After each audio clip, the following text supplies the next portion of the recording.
Hey, if you're joining me in this video, you are probably looking to be able to edit Airtable data without paying an arm and a leg for Airtable user licenses.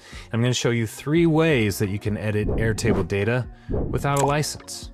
Let's jump into it. Hey there, welcome to the channel. My name is Andrew Dodds. I'm a co-founder at SimpleStack, and we help businesses implement Airtable and other AI tools to save themselves a ton of time and free up time to do what matters. Now today we are going to be taking a look at how to edit Airtable data without a user license. Okay, now this is probably something that you've run into issues with, especially if someone is needing to infrequently edit data in your Airtable. It really doesn't justify the cost of a license.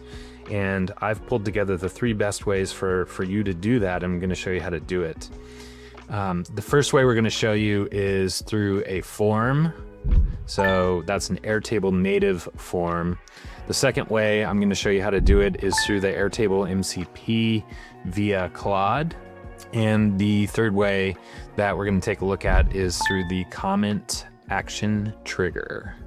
Okay, now this is in automations, and it's recently been rolled out probably just about like 2 weeks ago or so. So we're going to take a look at those 3 different ways to do it, and let's go. So over here in my Airtable base, we've got a simple table of projects, and we've got our drop down of statuses.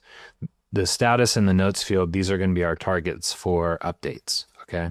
And one thing I will mention is if you have flexibility for the use of other tools, definitely consider just using fill out to a fill out form to do this, because it makes it really easy to update information. But if you need to get a little more creative, one of these 3 options is going to be the best. Okay, so we've got our 3 different records here, project 1, 2, and 3. And the first one that I'm going to teach you how to do is basically you are going to give comment access to someone. Now, a comment user on Airtable, there's no cost to that, right? So you're going to give them comment access, and we're going to leverage a new automation trigger, and that trigger is this when comment is added trigger. You can see it here. So we're going to scope it to the projects table, and I'll show you what we're going to do. So the first thing we're going to do is we're going to generate structured data with AI. Now there's probably other ways to do this, but this is going to give you much more flexibility. And what we're going to do in our prompt is break down a syntax or an output schema for how we want it to know what data to update. Okay. Now, let's use status as an example. When someone wants to update the status field, what we're going to ask them to do is to leave a comment that is structured like this. First is update, colon. And then we're going to say status, just the status field, and then the value that we want to update to. Okay, update status done. Okay, now this is the syntax that we're going to follow in our prompt, and I'll show you how we're going to do that. So back over in the automations, we're just going to prompt it. So every good prompt has you first give it a role. So we're going to give it a little domain expertise. Okay.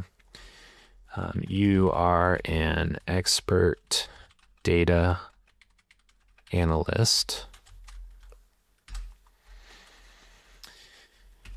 and you will be looking at data from comments and outputting that data in a structured way.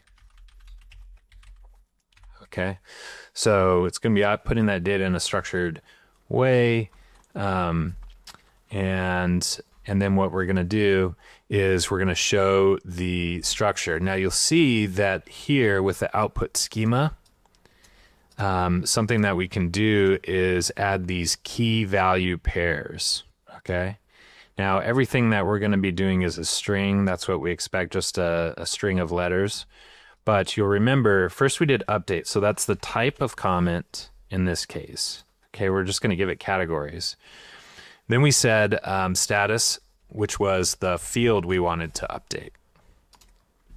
And then the value that we want to give that field in the update, okay?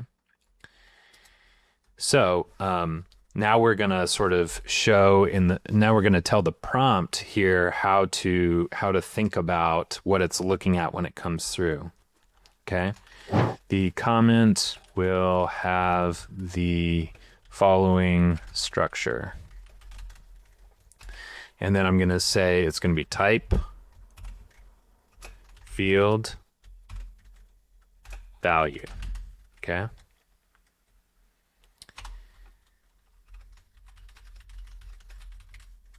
So you will break these out into 3 separate data outputs. Okay, so it's going to break those out. So what it's going to do is it's going to grab, okay, there's an update. This is for the status field. It needs to be done. Then we're going to say return the data and nothing else. And then the context is the comment information. So I am going to come down here, find the comment, and take the comment text. Okay, so that's the context there. All right, so once we have the ability to generate this structured data, because we've set it up this way, we know these values are going to come through. The next thing we're going to do is put a conditional piece of logic in here that basically says that the response, remember we've got these outputs, type, field, and value. And we want to run this if the type contains update, okay, because that means we're going to update something.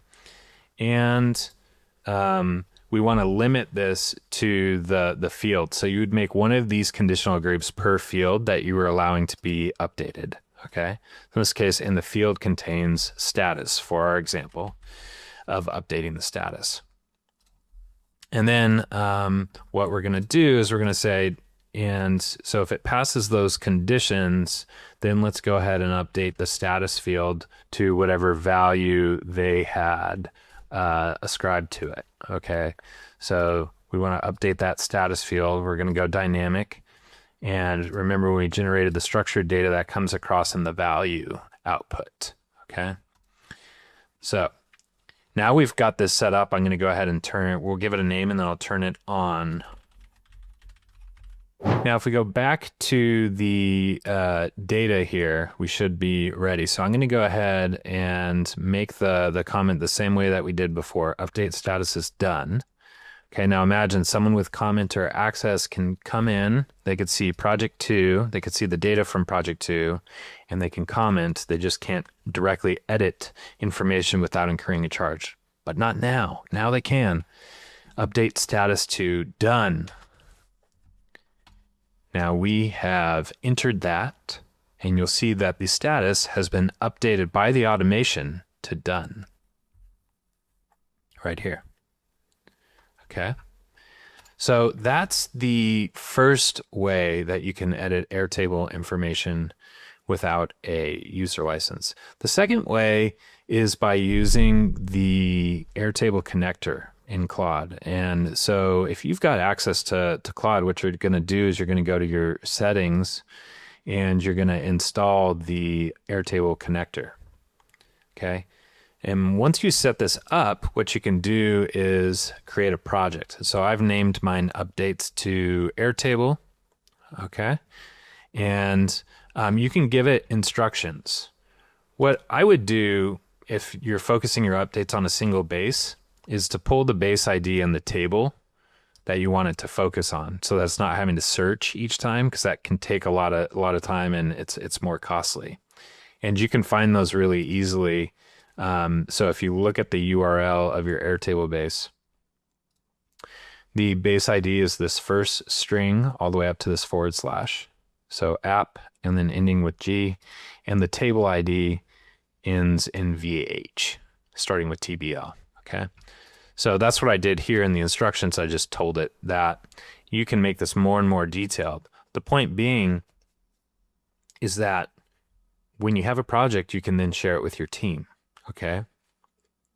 So you need one Airtable license to connect to Airtable, right? And we did that. And then you can just share this project itself with the team, and anyone with access can now update information. And updating information could be pretty quick. We're going to tell it to update project 1 status to done. So it's currently to do, and we can do this, update project 1 status to done. Okay, and this will take a second. It's going to fetch and request and that kind of stuff.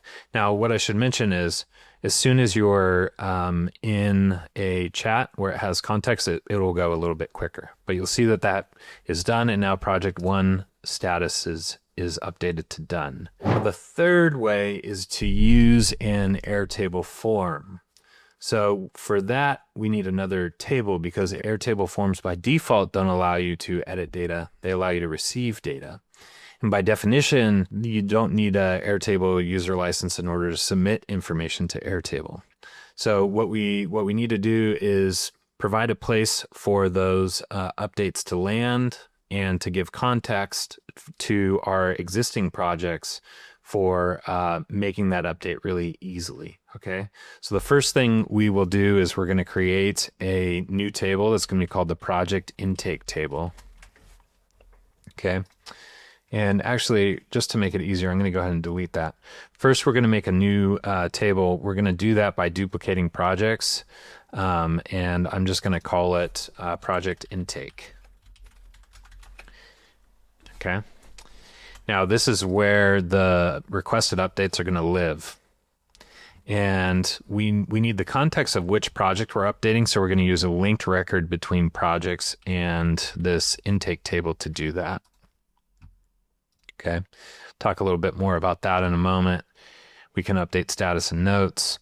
And then this very first field, we just need a unique identifier for this primary key. So I'm just going to go ahead and change that from name to ID, and we're just going to use record ID for now. Okay. It's not really super important in terms of the UX. Okay, now the requested updates are going to land here, and then we're going to use an automation to update the specific project that it's related to. Okay. So first we're going to make a form for this project intake. Now we can do that over here in forms. I'm going to go ahead and put this on the project intake. Okay, and the information that we need is projects, and any of the fields that they could potentially make updates to need to show up here. The only one that's required is the projects field. We need to know the project that we're going to be updating, okay? And then we're going to go ahead and publish this form so that we can get a link. Now, I'm going to show you how to do what's called pre-filling a form. And this is going to just make it a little cleaner in terms of the workflow, okay? So we have our new project intake form, and what I want to do is allow a read-only or a comment user to be able to see this grid, click a button that opens that form and is already ready to accept an update for whatever project they were on, okay? And the way that we're going to do that is you're going to pull in a formula field and call it the prefill form update. And remember, we have that form link. So we're going to use concatenate, which allows us to put text together. And in quotes, we're going to put that form. Now, you can pre-fill data on a form, okay? And what just to give you an idea of what that means, I'm going to go back to the form really quick, okay? That means that when you load the form, some of this data, for instance, let's say the project is already tagged there, okay, and ready for you to submit it that way. So it makes it a lot easier for the user. Now we have this field projects. Let's just call that project for now, and you'll see why. And we're going to go back to our form. So this is our form link. And in Airtable, when you want to pre-fill a form, what you do is you add a question mark to the form link. So I'm doing that there. And then we're going to type the words pre-fill and the field name, which you'll remember we just changed to project. So we want to pre-fill project, and it's going to equal, and because it's a linked record, we can use this record ID. Okay, and that's why it's on this table, because we want the record ID of this. Now, if you don't understand linked records, just to kind of chat through that really quick, linked records tie information between two tables together. What you may not know is that that information, so let's just imagine we had an item come in here and say it was for project one. This information, this project one tag, underneath has and I'll just expose it so you can see it here, a record ID. Okay, and this is a unique 16-digit character string that every record gets when it gets created. Okay, and if I was to take this value, this record ID, and paste it in a linked record field, like right here, you'll see that it'll know which project that's for. And so essentially what we're doing in our pre-fill is we are passing the record ID for this project to the field named project on our form intake. Okay. So that's how that works. Now what's cool about this is we can use a button field, which in the data layer is super underutilized.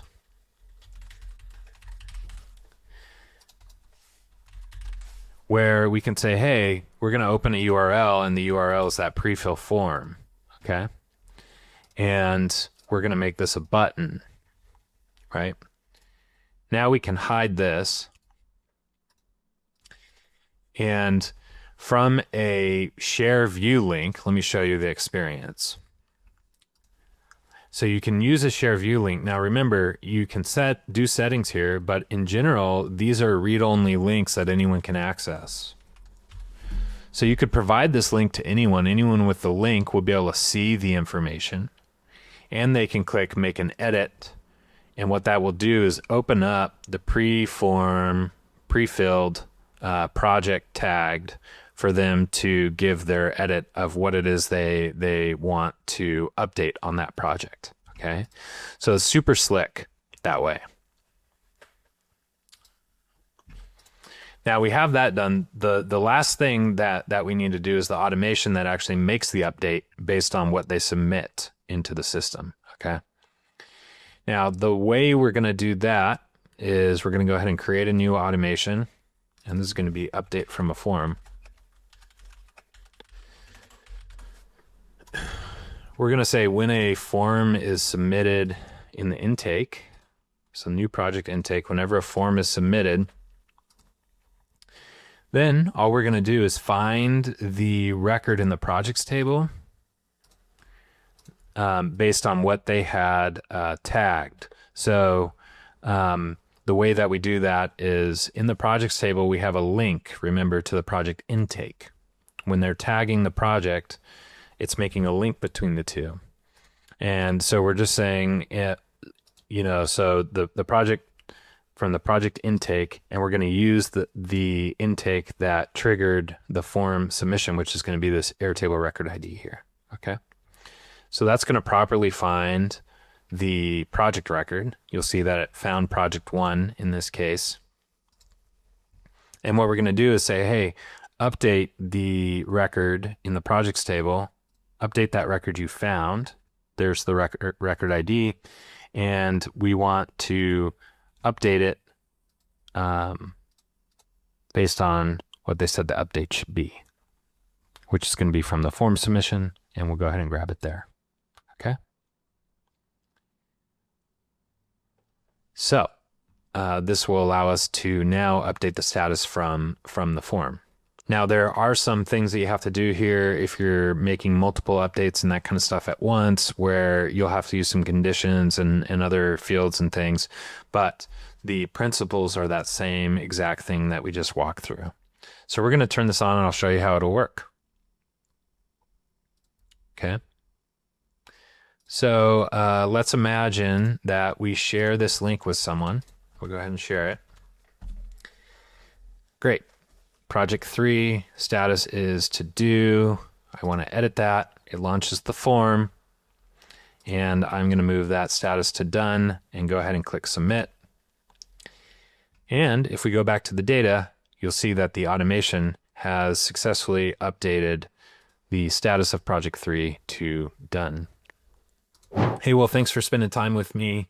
Hopefully one of these 3 options will work well for you, and feel free to play around and use versions of them. Hopefully this sparks your creativity for how to save a little bit on your Airtable user bill. I'll see you next time.